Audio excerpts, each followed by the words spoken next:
talking at 1 minute past. Cool. There's no one in here yet, so we shall see if anyone turns up. Right, great. Thank you very much, everyone, and see you on the other side.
Hello, good afternoon, and welcome to the second lecture in the Royal Armouries Winter Lecture Series of 2023 to 24.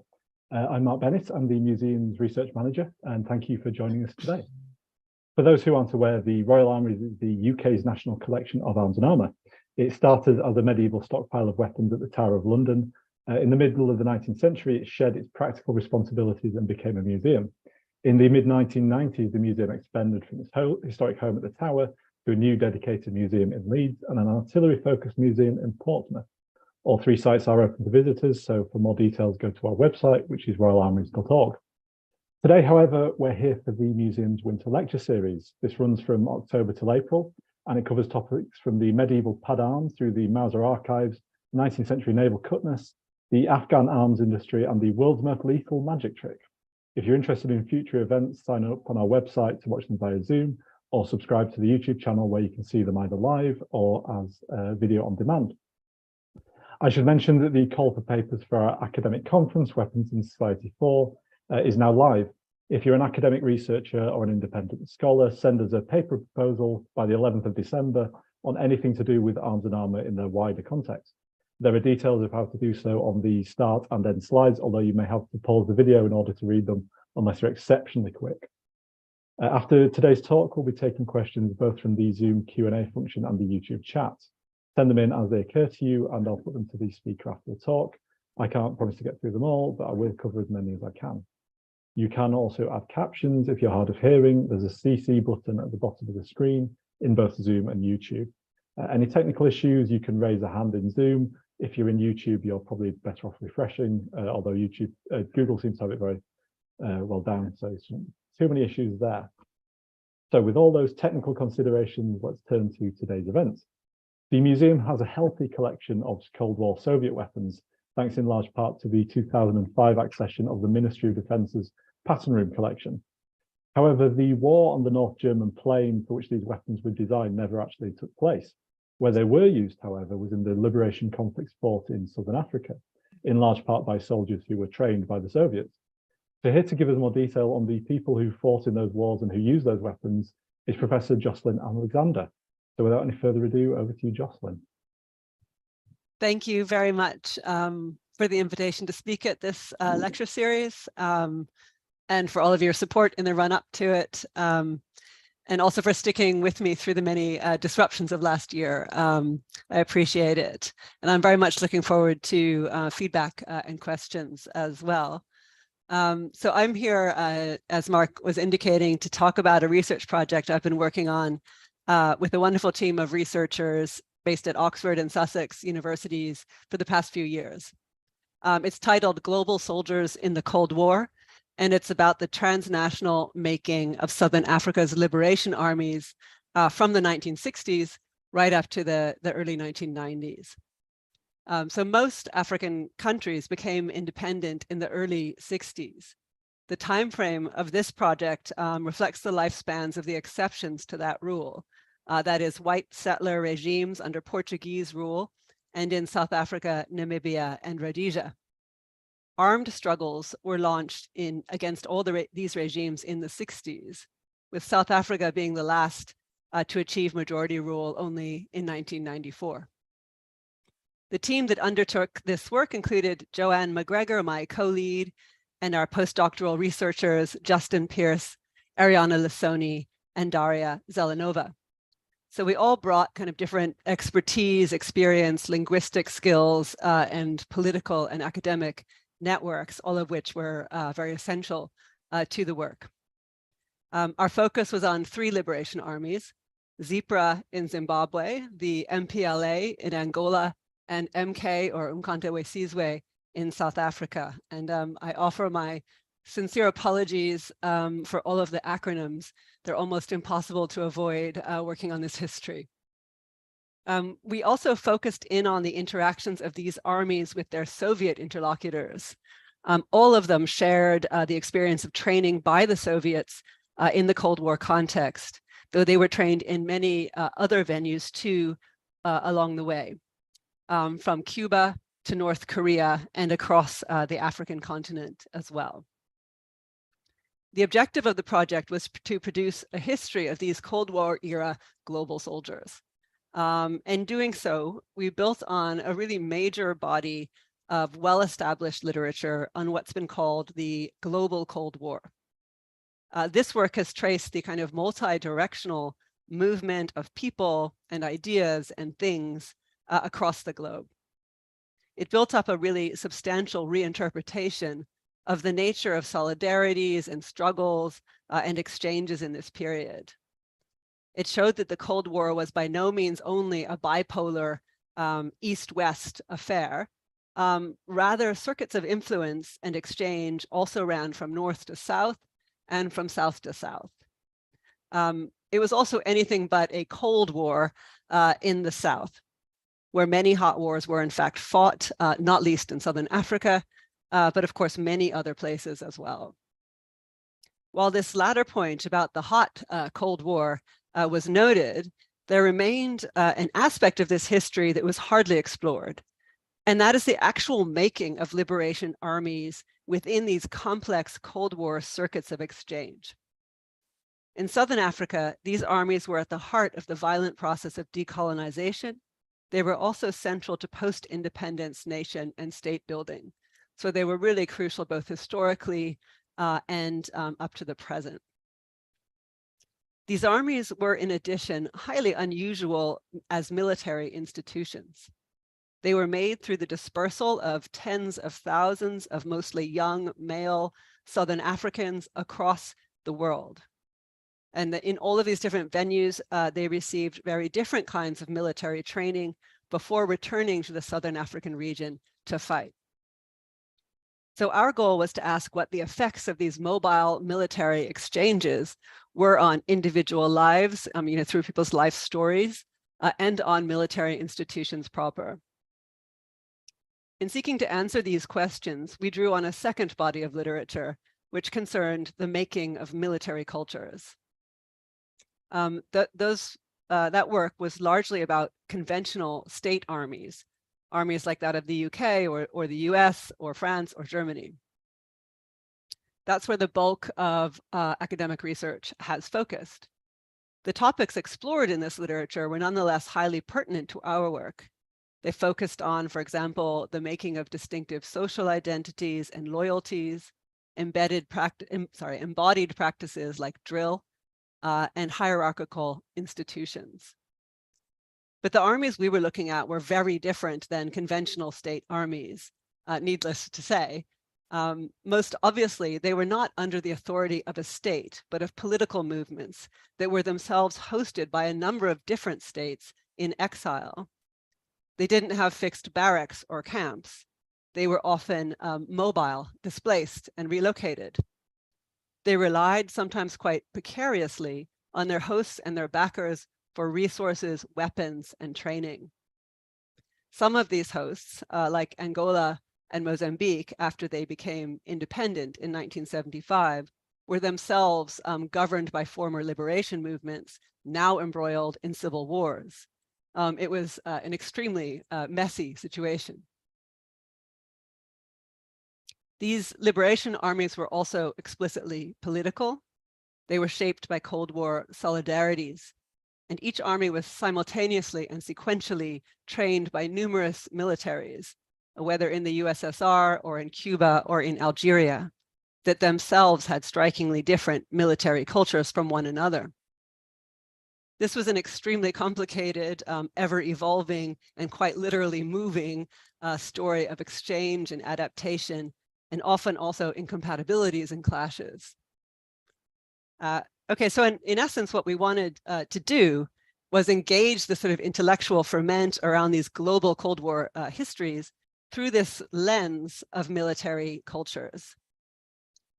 Another factor came into it too, which is methodological. How do you go about studying a phenomenon like this? There are very few archival or documentary sources for this sort of history.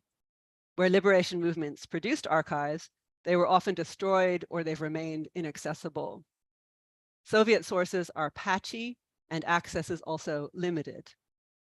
In addition, many of the questions that interested us, for example, around social and cultural interactions, would not have been recorded in a state or a movement archive anyway.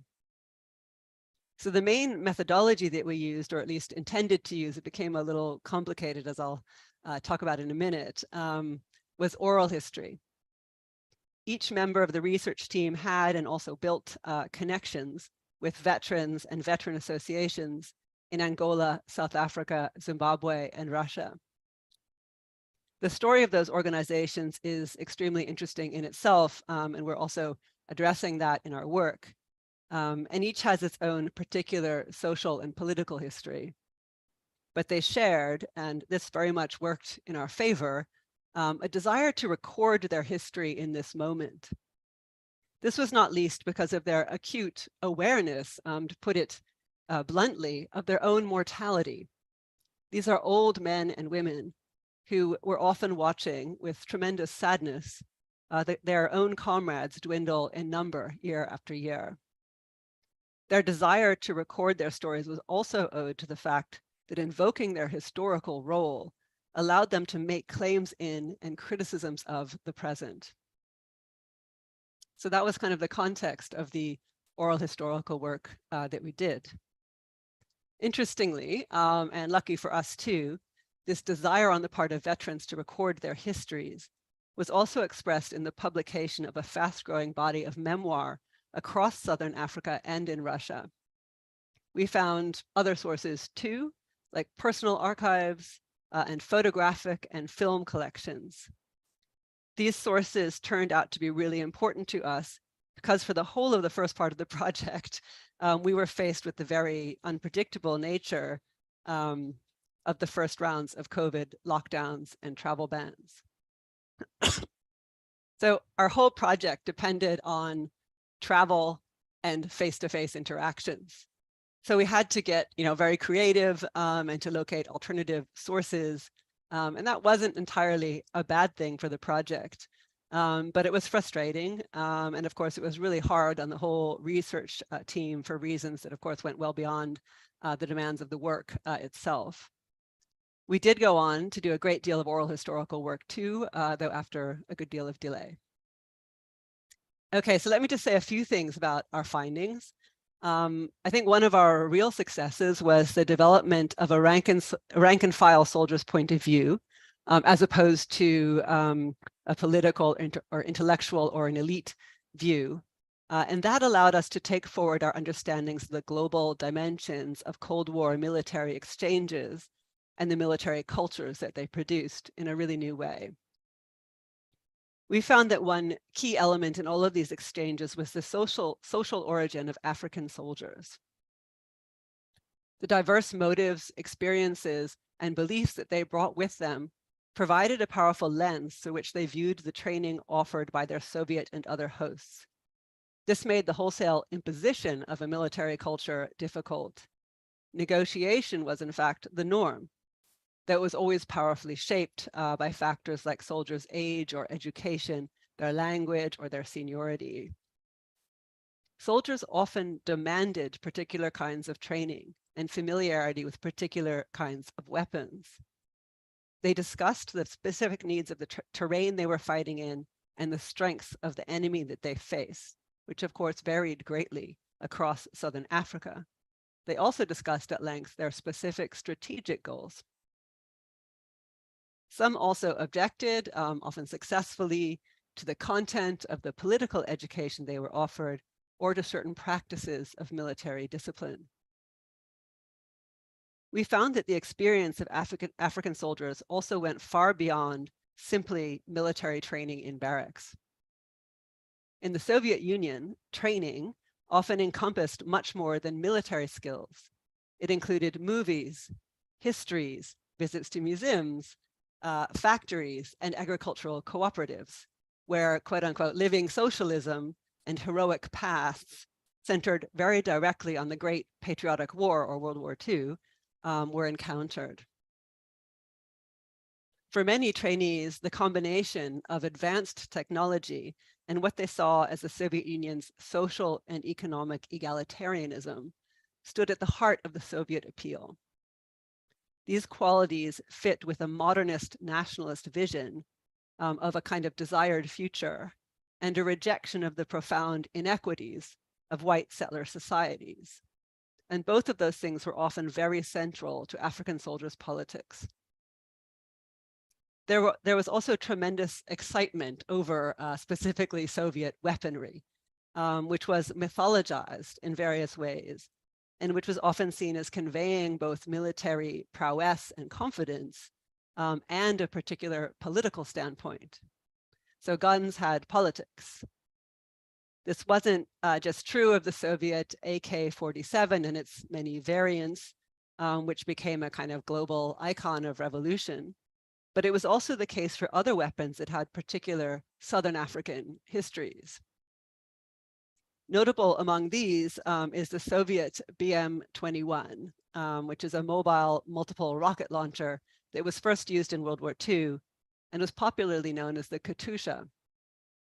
The BM-21 was used in the Cuban defense of the MPLA's hold on Luanda, that is the capital of Angola, against the South African invasion in 1975. And that was sort of the moment of Angolan independence. In the mythology of this weapon, it was credited with turning back this most powerful military force in the region, that is the South African Defense Forces.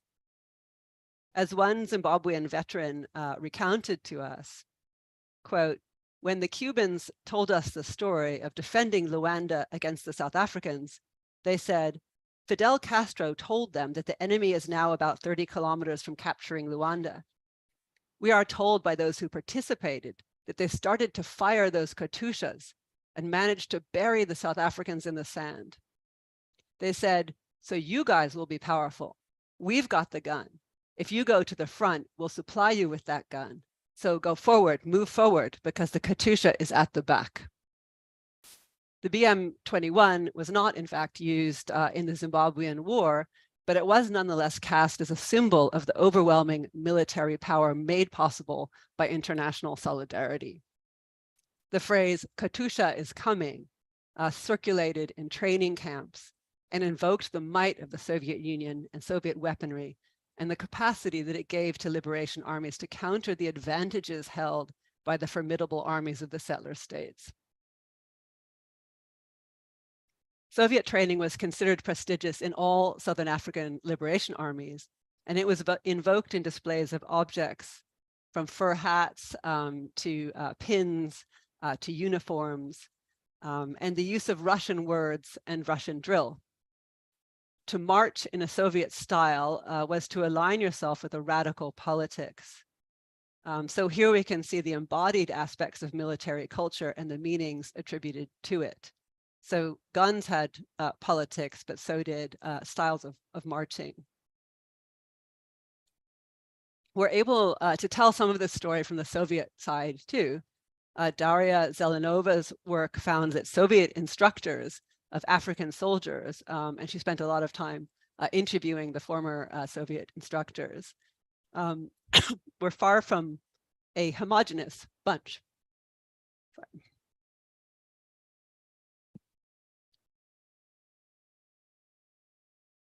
So this group of instructors brought to the barrack and the camp their own experiences of war, importantly that of fighting as partisans in World War II, but also of Vietnam and elsewhere. So their views were shaped in different ways by those experiences. They were also differences that were born of their education and their generation.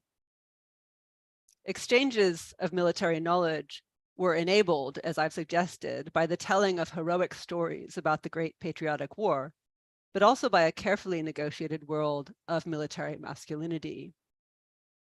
Instructors struggled, however, to contend with complicated matters of religion, indiscipline, illiteracy, or the expression of Maoist ideas.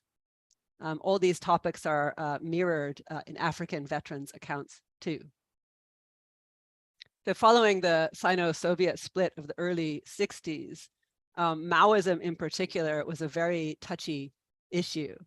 And in effect, liberation armies were divided up between Soviet or Chinese support, whereas previously these armies had simultaneously trained in both countries. So Daria Zelenova explored the development of different regimes of training over time in two major Soviet sites, Odessa and Paravalnoy in the Crimea.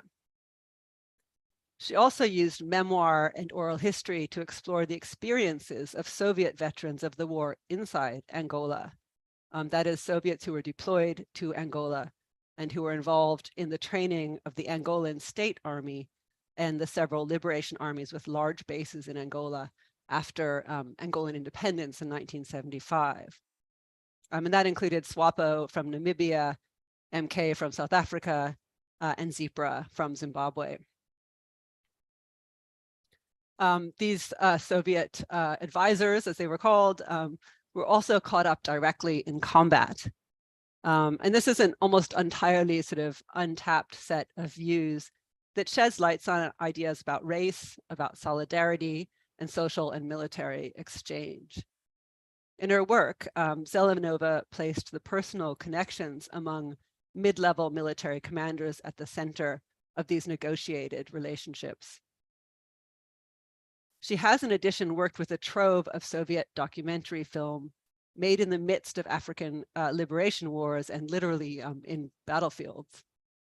And she shows how Soviet film genres were adapted to portray these struggles for the consumption of a Soviet audience, often by mimicking tropes people were familiar with from the portrayal of the Great Patriotic War.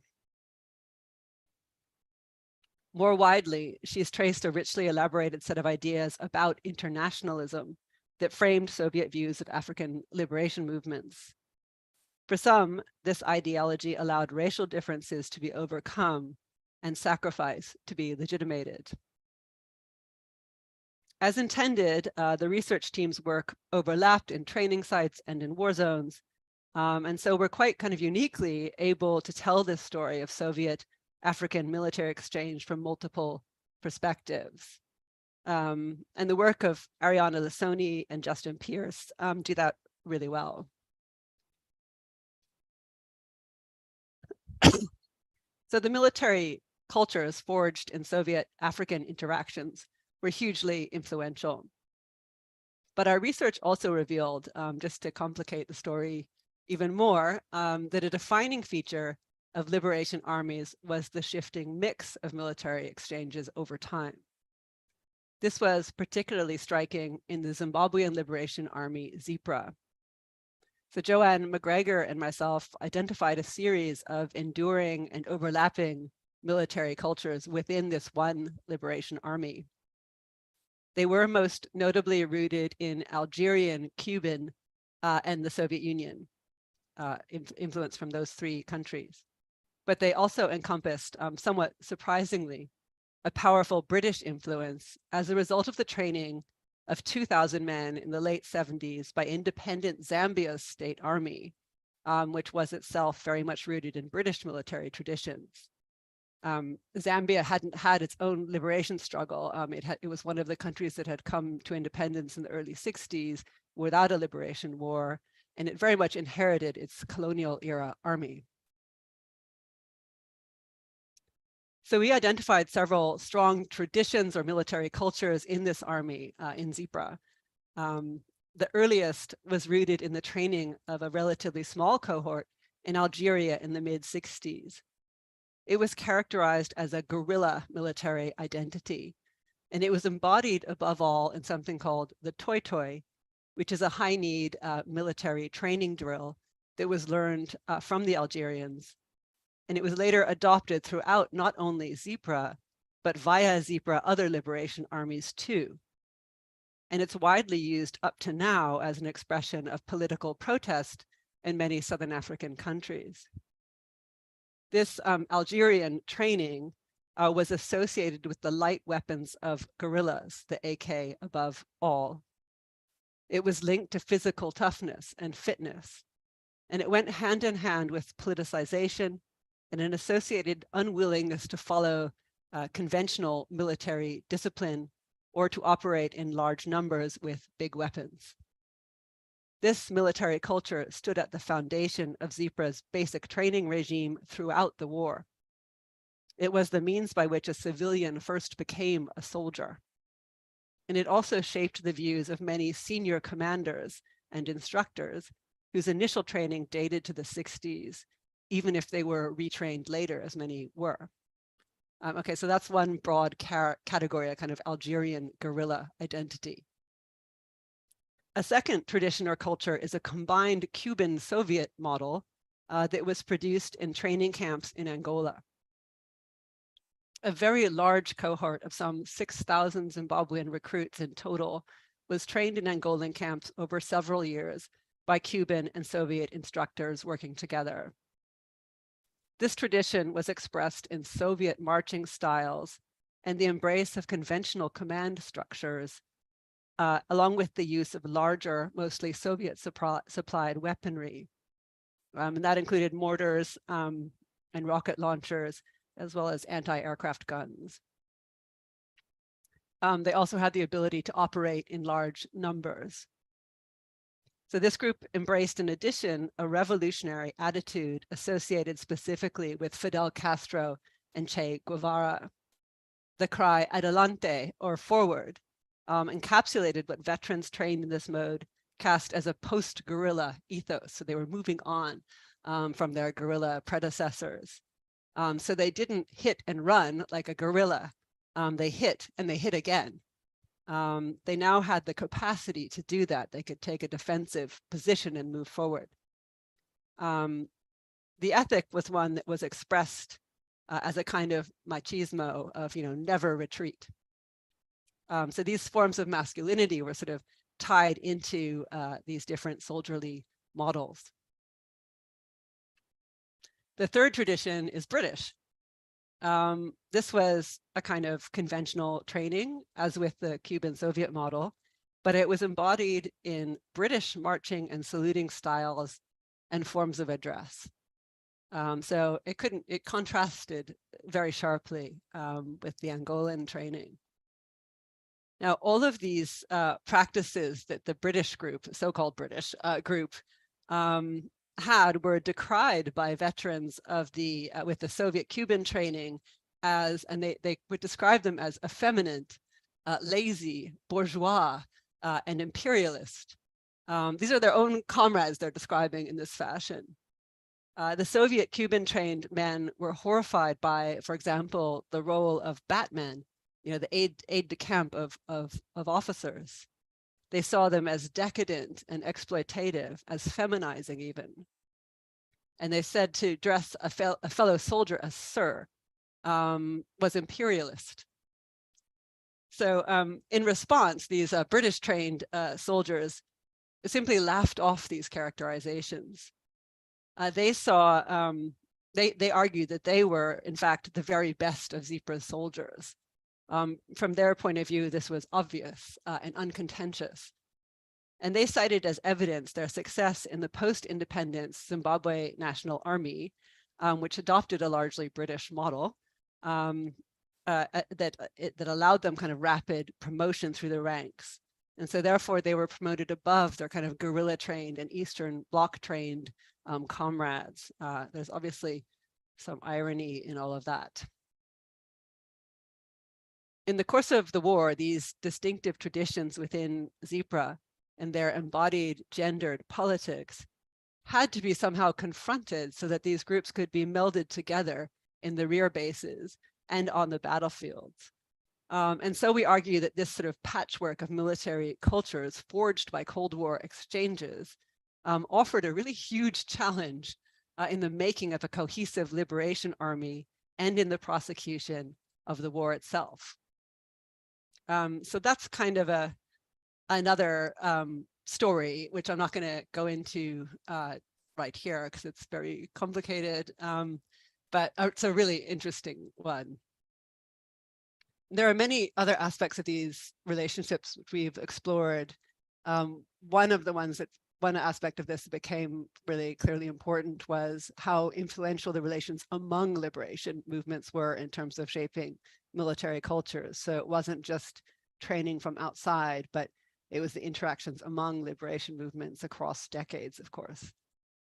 But I don't want to try your patience too much. So I'd like to now show you some illustrations of the project that's on our website for those who may be interested in exploring these questions further. So I'm now going to try and share my screen.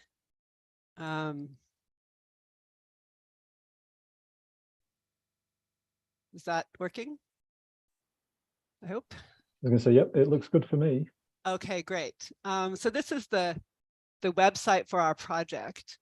And I'm just going to click on a couple of things here. This military memoir and culture tab. So we used, this is a sort of little bit about the different groups of memoirs that we used in the project. And this is about the kind of cover art that appears on them. And here you can see kind of some of the different types of books that were produced, many of them very recently in the last 5 years, whether they're in Russia or South Africa or Angola or Zimbabwe. Yeah, so that just gives you a feel for kind of the and there are many more than are pictured here that are listed in our reading list. I wanted to also just mention that if I don't know if people can still see me, but there's a couple of other books that we've been producing through the project that are kind of what we would think of as public history efforts, where we've been working with war veterans to produce collections of oral history and memoir, and then having public events where there's a lot of sort of very lively debate around these very much living histories in Zimbabwe, where we've been working. The paraphernalia bit has some interesting items to show these few here. This is from the Veteran Museum in Moscow. These are medallions from FAPLA, which is the Angolan State Army, and SWAPO, which is the Namibian Liberation Movement, and a picture of soldiers. There in the middle, you can see SWAPO, Agostinho Neto, the president of Angola at the time.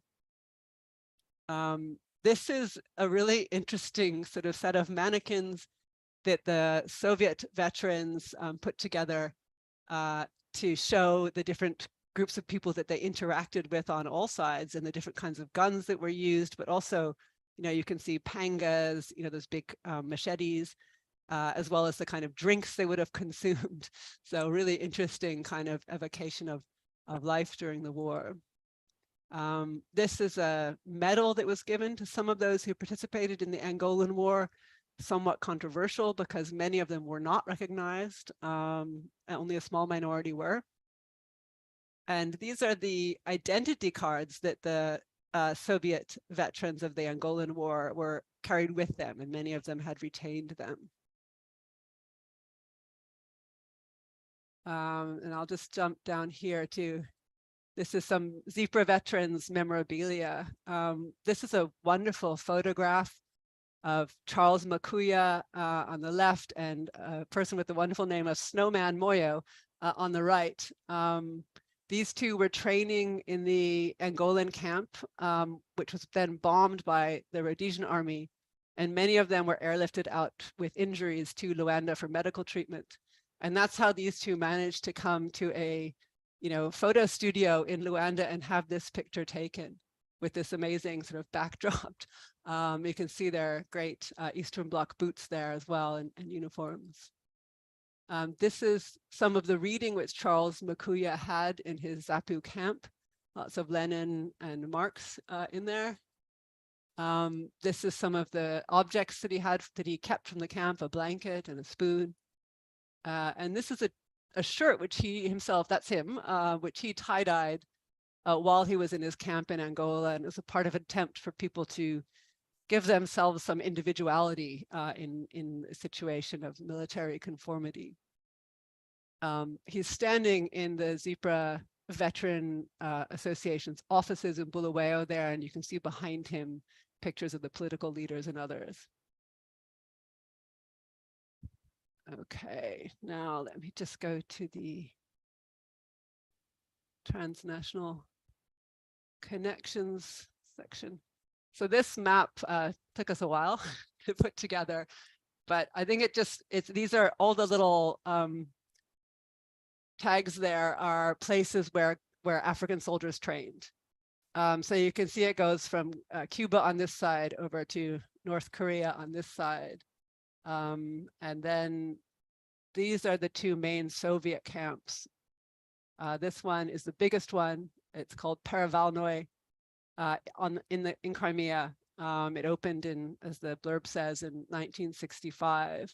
And something like 18,000 trainees moved through it from a whole host of liberation movements over its 25-year existence. Okay. This section, Images of Solidarity, we've just got a few little collections of photographs that were in people's private collections. The top one and the bottom one are from private Russian collections of Soviet soldiers who were there and collected photographs and then kept them in their own homes. You can see this one. This is the camp I was describing in Angola. These are ZPRA soldiers being trained. That would be a Cuban instructor there. These are the big guns that they're very, very proud of mastering and then using. You can see them doing physical training here again. And that's a kind of group picture, moving with big guns and camouflage. These are all of them remember very vividly these barracks because they slept in them in hammocks, which was a new experience for everybody. Obstacle courses. Yeah, you get the idea. This one is from Kakulama camp, which was an MK camp, a South African camp in Angola. And it's interesting because it's pictures of women soldiers who are part of MK. The man standing in the middle is the person whose collection this is, Colonel Michael Konovalenko. And yeah, these are Soviet instructors with women soldiers.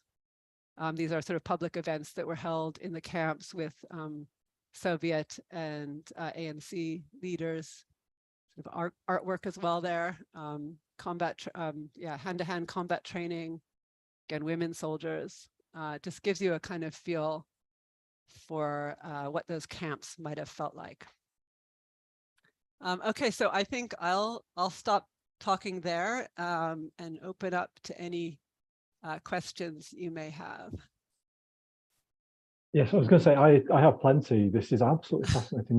Not a facet of the Cold War that many people I think are necessarily aware of. So if you do have any questions, chat function on YouTube and the Q&A on Zoom, please let us have them. The one I was curious about is sort of a strategic one, but what are the Soviets trying to get out of this? I mean, if you've spoken to Soviet veterans or anything like that, did they anticipate that they were going to call the global revolution, or is this just about causing as much chaos in relation to the kind of Western powers as possible? It's interesting that the filter of the present sees this as one of the really unallied goods that the Soviets did during the Cold War, because they were fighting white minority regimes. So they were liberating, helping to liberate people involved in struggles against that specific form of oppression. So, I mean, you could say the Soviet legacy in other parts of the world is much more ambiguous than here. But here they're very, very proud of these specific wars because of who they were fighting against and supporting the fight against. And of course, the US was very complicit on the other side. So it gave them, it was a great publicity. Obviously, the Soviet Union was at that time trying to spread its influence throughout the what was then called the Third World. And this was a very important way of doing that.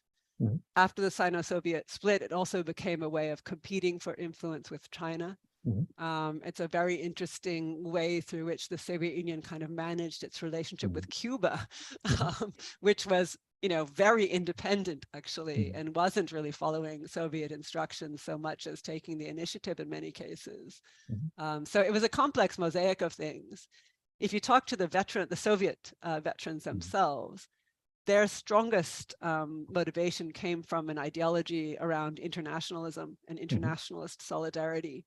And for many of them, that was absolutely profoundly endorsed personally and seen as something that you would sacrifice for. It was is an unallied good for the rest of the world, and you would suffer for it. You know, they weren't easy conditions they were operating in Angola by any means. And some of them, you know, they weren't supposed to be fighting, but they got inevitably caught up in all kinds of conflicts. So how do you justify that kind of sacrifice or that kind of suffering? Internationalism was the way that you did that. And it was very, I think, genuine and sincere sort of beliefs on their part. I was curious about the Marxist versus Maoist differentiation. How far does that play out on the ground? Is it at any stage causing really serious disagreements between different factions, or is it more of an intellectual thing of it just changes the way the Soviets trained people?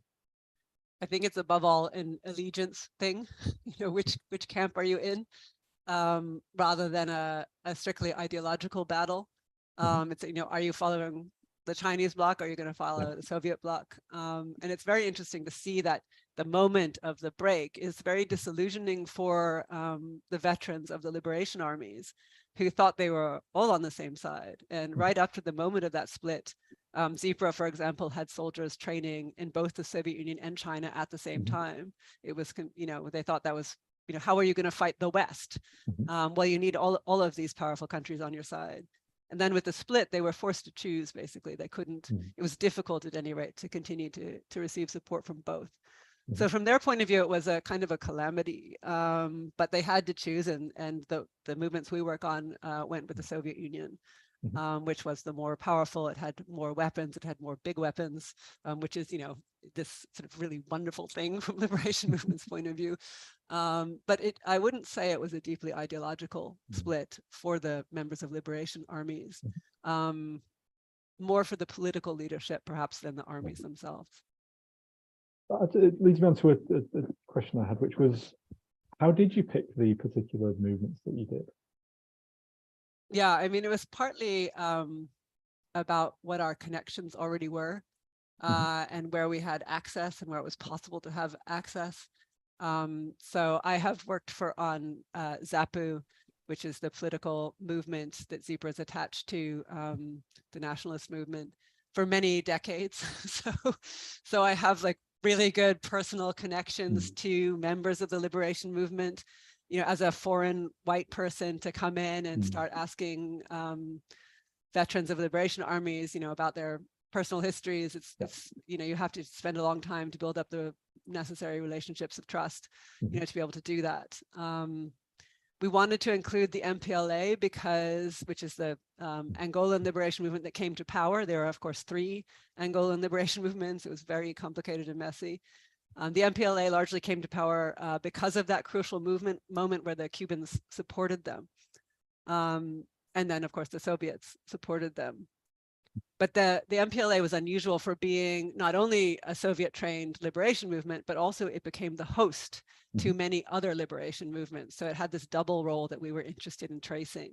You know, what happens when a liberation movement becomes a government and, you know, is in charge of a state, and then it is the host for other liberation movements that are training within its territory, which also happens to be embroiled in a civil war. So we were interested in looking at that complexity. And then we didn't originally start working on the South African liberation movement, the ANC's armed wing, Umkhonto we Sizwe, or MK, but we ended up working on it largely because of COVID. It was just much more accessible. There were many more documentary sources. It's much more written about. So that was a kind of COVID shunt that we embraced. And it was great that we did, because there are such interesting interactions between the South Africans and Zimbabwean and Angolan movements. So we were able to go more deeply into that. Fascinating. There's a lot of threads in that. So I've got DJ Mulvaney, I've got your question. Carl, I've got your question. I'm going to turn to Davina Duckworth's question on the mechanics of the training. So she was curious how the training in Africa compared to your kind of standard first-line Soviet training. Now, distinctly less mechanized, I imagine. But if you know anything about that, I think that would be quite interesting. Yeah, I mean, there's a kind of stereotype that Soviet training is conventional, that turned out to be completely misleading. And partly the connections between the liberation movements and their Soviet instructors was through partisans who had fought in World War II, in the Great Patriotic War, as guerrillas, in effect. And also Soviet instructors were involved in and aware of the war in Vietnam, and had taken a lot of lessons from there. So they were not training conventional soldiers.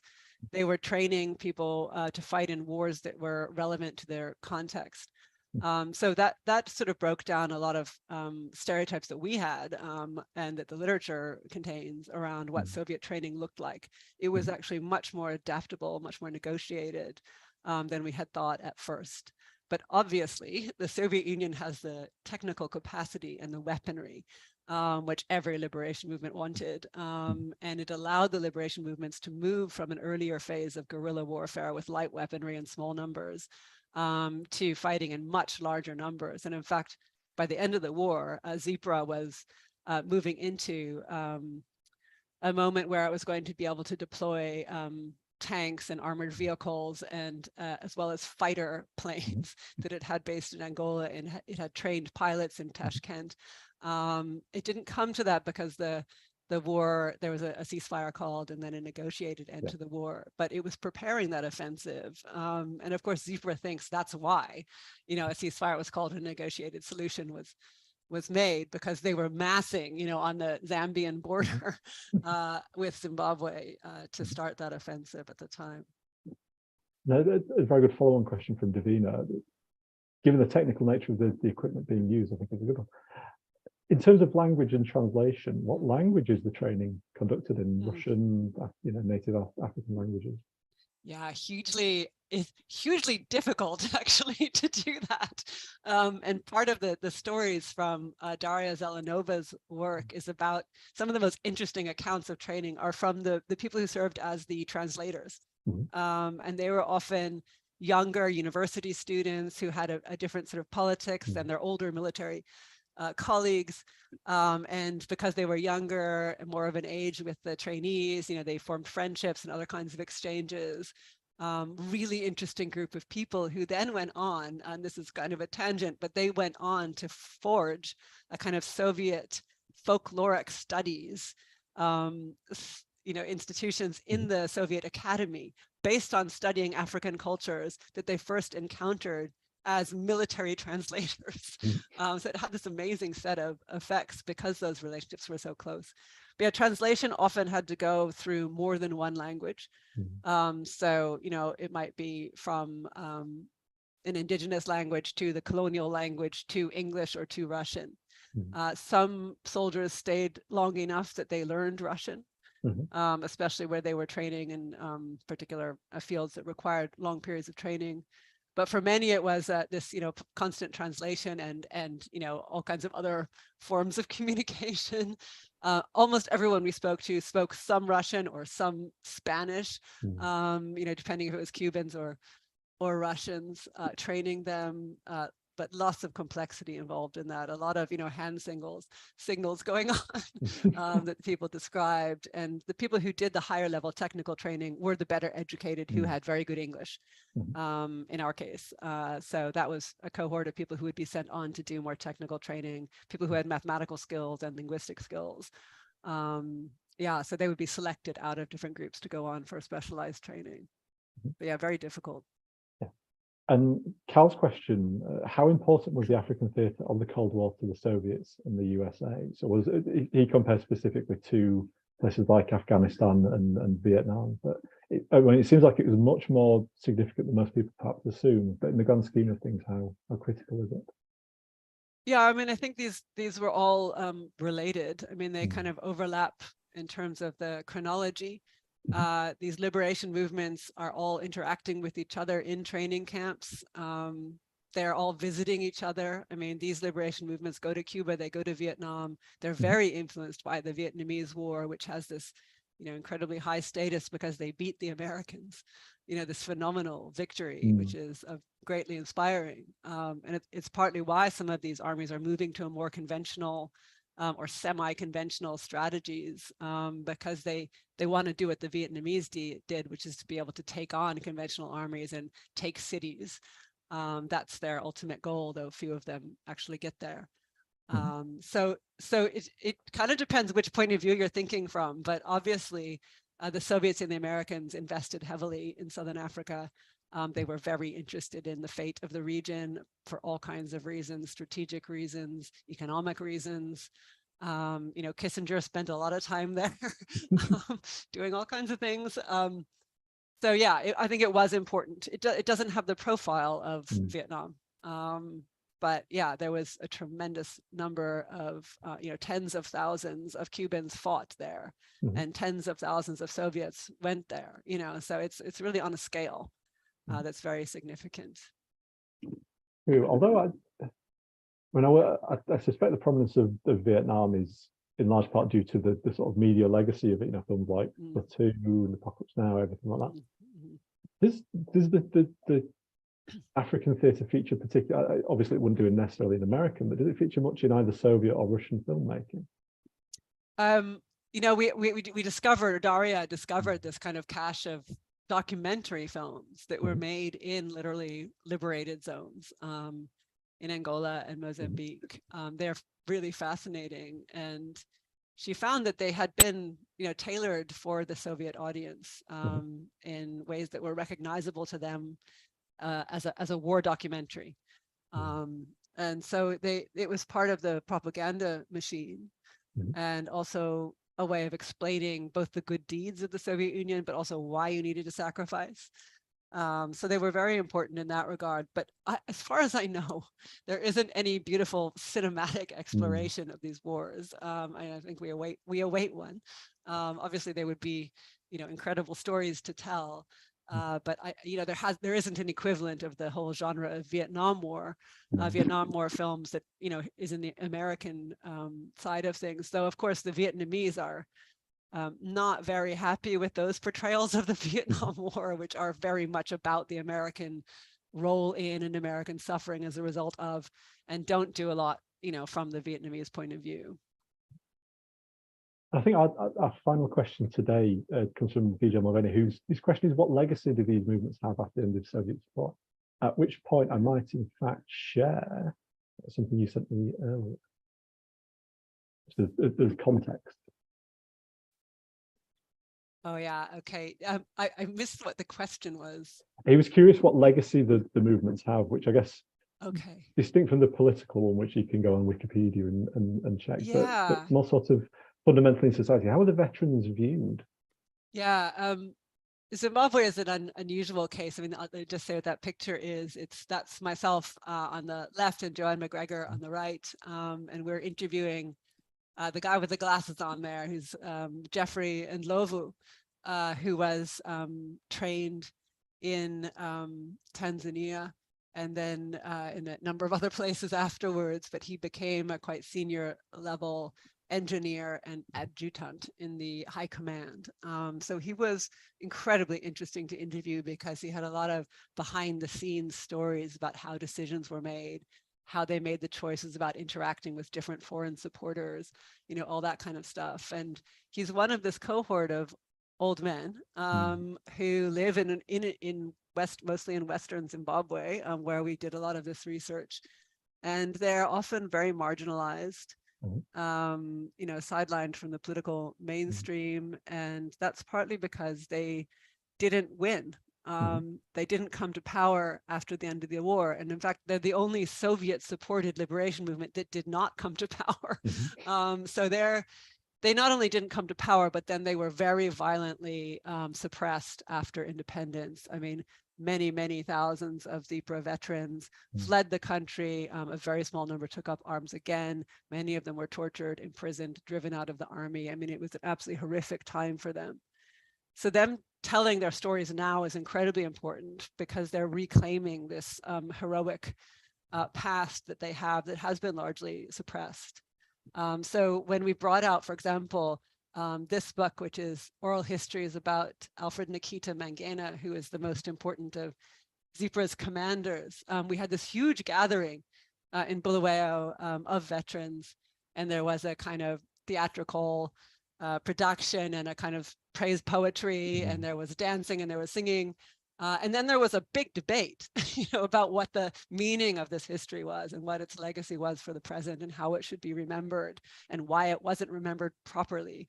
So, that's partly what we're doing, is feeding into that public debate about what this history is really about and what it means now in a situation where people are marginalized. The liberation movement that did come to power is the ZANU-PF, Robert Mugabe's party. They have ruled Zimbabwe since independence. They, won the first elections. They fought from bases in Mozambique and were backed in part by the Chinese. So, that's a whole other story. And it's been told actually many times, whereas the history of this liberation movement has hardly been told at all, which is why we're focusing on it.